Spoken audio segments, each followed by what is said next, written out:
Assalamualaikum warahmatullahi wabarakatuh. Halo semuanya, apa kabar? Mudah-mudahan kalian semua baik-baik saja. Pada kesempatan kali ini, saya akan membahas materi tentang periode awal praaksara di Indonesia. Jadi materi ini merupakan salah satu materi dalam pembelajaran sejarah Indonesia kelas 10 di SMA. Oke,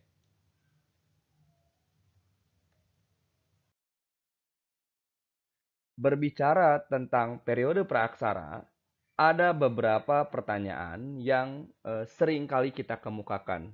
Yang pertama adalah sejak kapan periode praaksara di Indonesia dimulai? Yang kedua, bagaimana wujud manusia yang pertama kali mendiami wilayah Indonesia? Yang ketiga, bagaimana cara mereka bertahan hidup? Yang keempat, apakah mereka termasuk ke dalam kelompok leluhur bangsa Indonesia? Jadi, video ini bertujuan untuk membantu kalian atau bersama-sama kita menjawab keempat pertanyaan ini. Yang pertama, kita akan membahas awal mula periode praaksara di Indonesia. Kita awali dengan pengertian dari periode praaksara itu sendiri.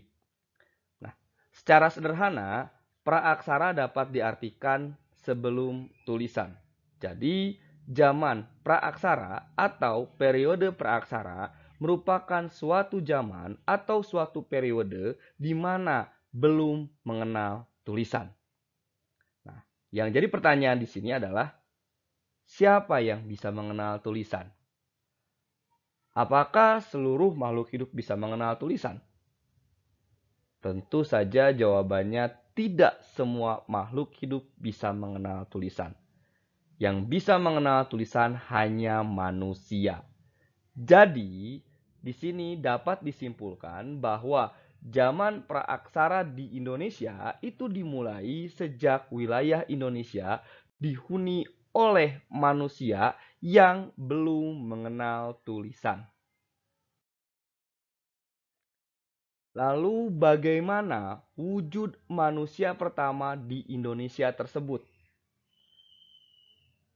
Apakah mereka itu seperti berikut ini? Atau seperti ini? Atau seperti ini? Nah, perlu kalian ketahui bahwa ketiga ilustrasi tersebut merupakan hasil rekonstruksi para ahli yang didasarkan pada hipotesis atau dugaan. Hipotesis tersebut berasal dari penemuan fosil primata purba yang diklaim sebagai manusia purba. Jadi, berdasarkan hipotesis tersebut bahwa manusia yang pertama kali mendiami wilayah Indonesia adalah manusia purba. Lalu siapa mereka? Ya, siapa itu manusia purba? Nah, manusia purba disebut juga dengan istilah hominid.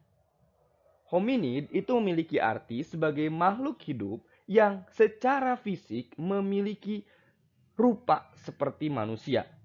Tapi kemampuan berpikirnya jauh di bawah manusia. Nah, ada beberapa jenis hominid tertua di dunia. Kurang lebih ada 3.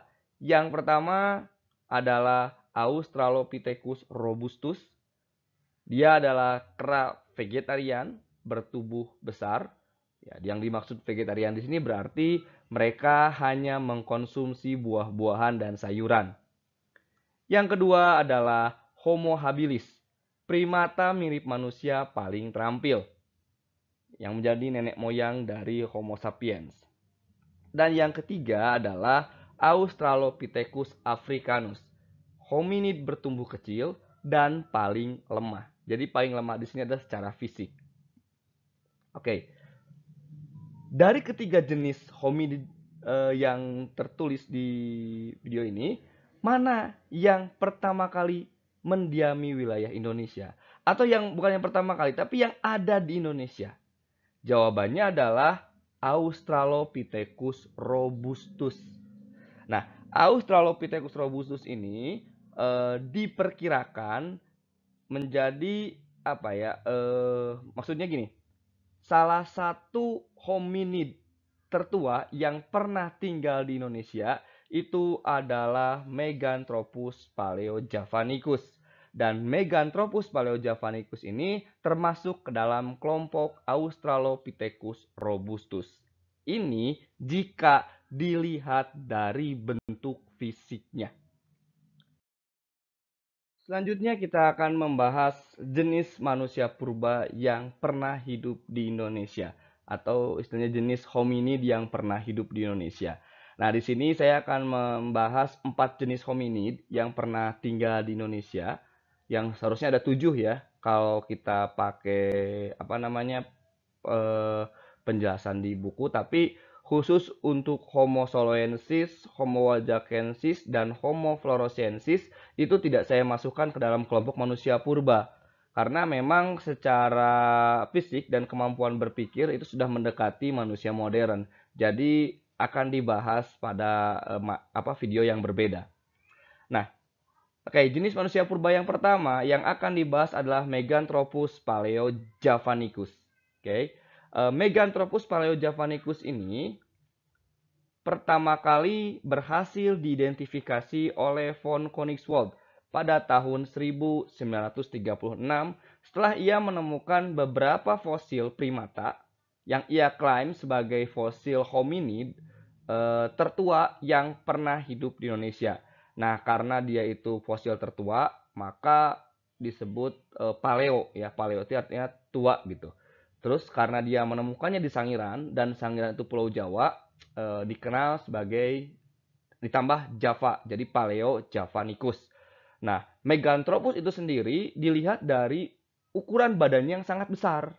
Mega itu raksasa besar gitu. Anthropus itu manusia. Jadi Meganthropus paleojavanicus artinya adalah manusia raksasa tertua yang pernah hidup di Pulau Jawa. Nah, ini perkiraan hidupnya itu sekitar sejak 2 juta tahun sebelum Masehi gitu. Jadi ini sudah sangat tua sekali ya, bahkan diklaim sebagai hominid pertama atau manusia purba pertama yang mendiami Indonesia atau mendiami Pulau Nusantara. Nah, selanjutnya Meganthropus paleojavanicus ini memiliki tinggi badan sekitar 2,5 meter. Nah, ini hanya perkiraan saja. Nah, diperkirakan itu tinggi badannya sekitar 2,5 meter. Makanya disebut manusia raksasa. Oke. Nah, yang terakhir terkait Meganthropus paleojavanicus ini bahwa dia mengkonsumsi buah-buahan. Nah, ini termasuk ke dalam kelompok kera vegetarian. Makanya di pembahasan sebelumnya dikatakan bahwa Meganthropus paleojavanicus ini termasuk dalam kelompok Australopithecus robustus. Yang kedua adalah Pithecanthropus mojocertensis. Sebelum saya melanjutkan, di sini ada 3 jenis Pithecanthropus yang akan saya bahas, yaitu Pithecanthropus mojocertensis, yang kedua adalah Pithecanthropus erectus, dan yang ketiga adalah Pithecanthropus soloensis. Nah, ini secara fisik sih hampir sama sebenarnya, tapi yang berbeda itu adalah persebaran fosil ya, atau lokasi penemuan yang berbeda-beda. Nah, kita akan bahas satu persatu dilihat dari siapa yang menemukan dan di mana lokasi penemuannya. Ya. Pithecanthropus mojocertensis ini pertama kali berhasil diidentifikasi oleh von Koenigswald dalam kurun waktu 1936 sampai 1941. Dan makhluk ini atau fosilnya ditemukan di daerah Mojokerto. Selanjutnya ada Pithecanthropus erectus. Pithecanthropus erectus ini pertama kali berhasil diidentifikasi oleh Eugene Dubois ketika menemukan fosil tengkoraknya di Trinil pada tahun 1891.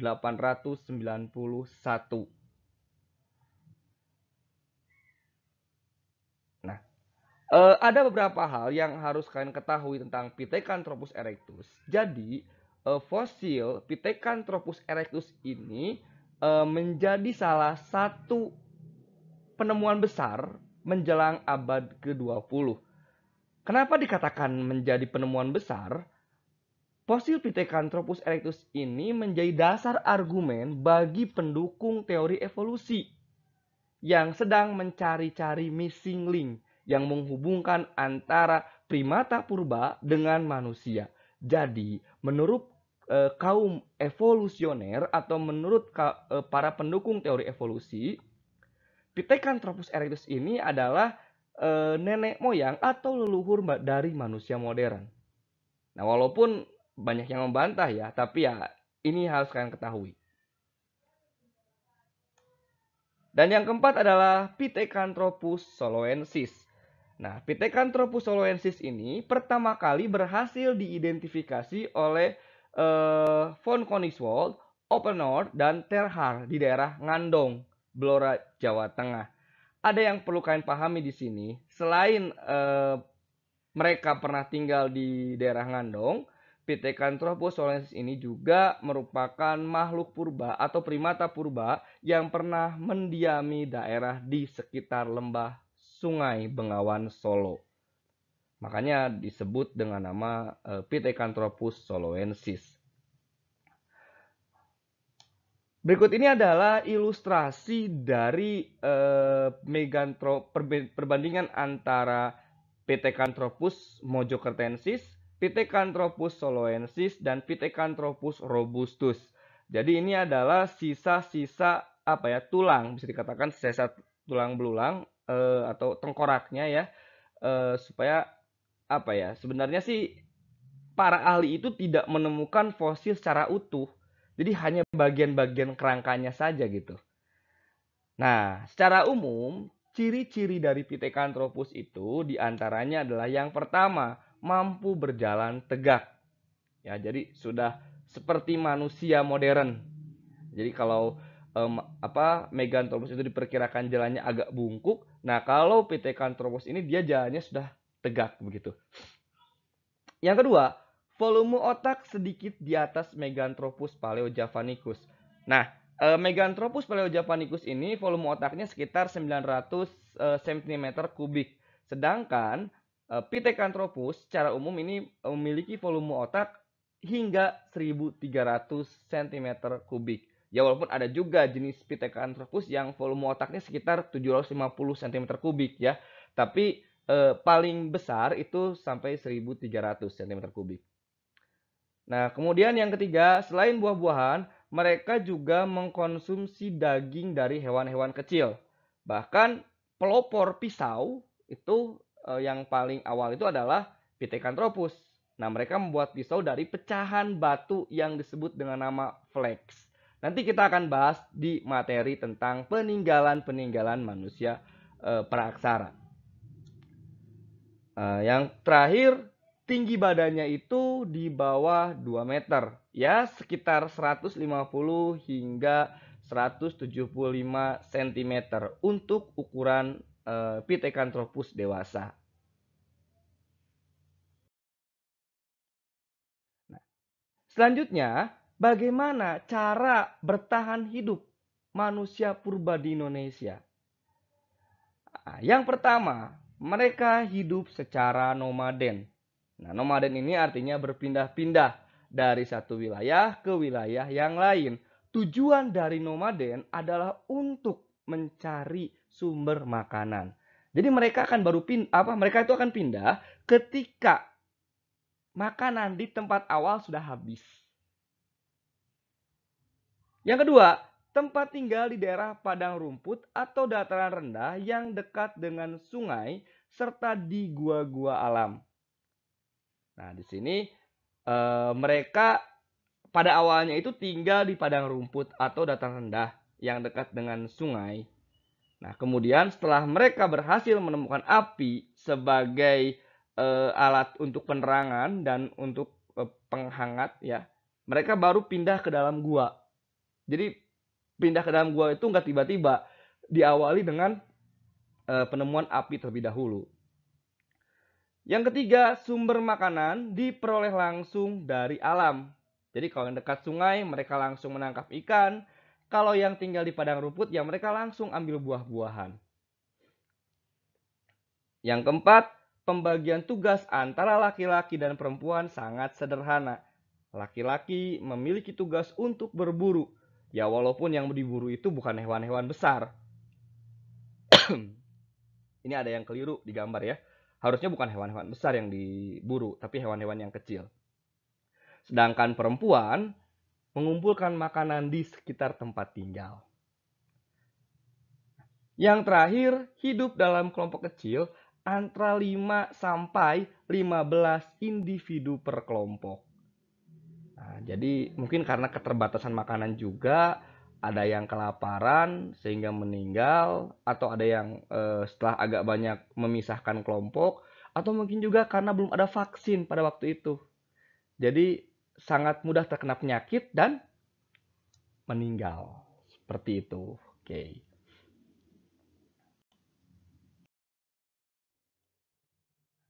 Lalu apa saja peralatan hidup yang digunakan oleh manusia purba atau hominid di Indonesia?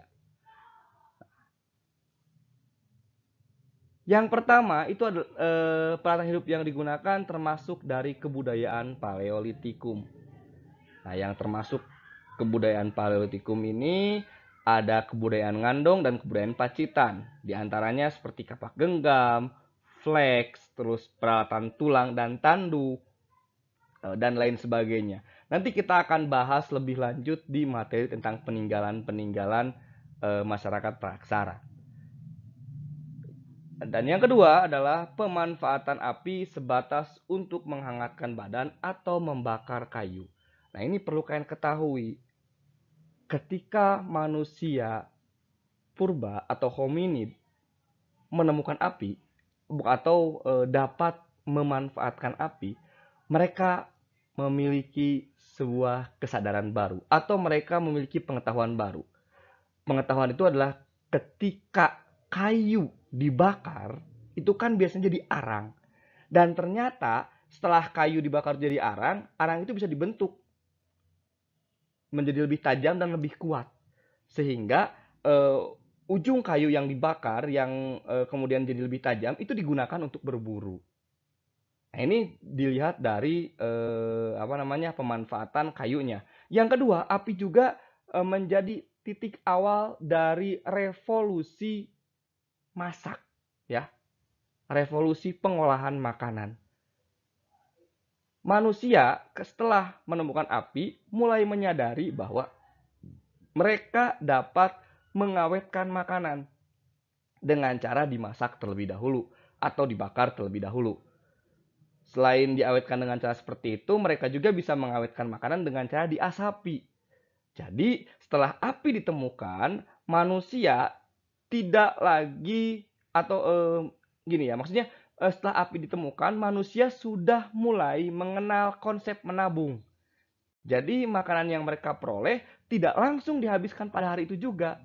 Bisa mereka manfaatkan untuk kebutuhan esok hari atau untuk kebutuhan di waktu-waktu mendatang. Nah,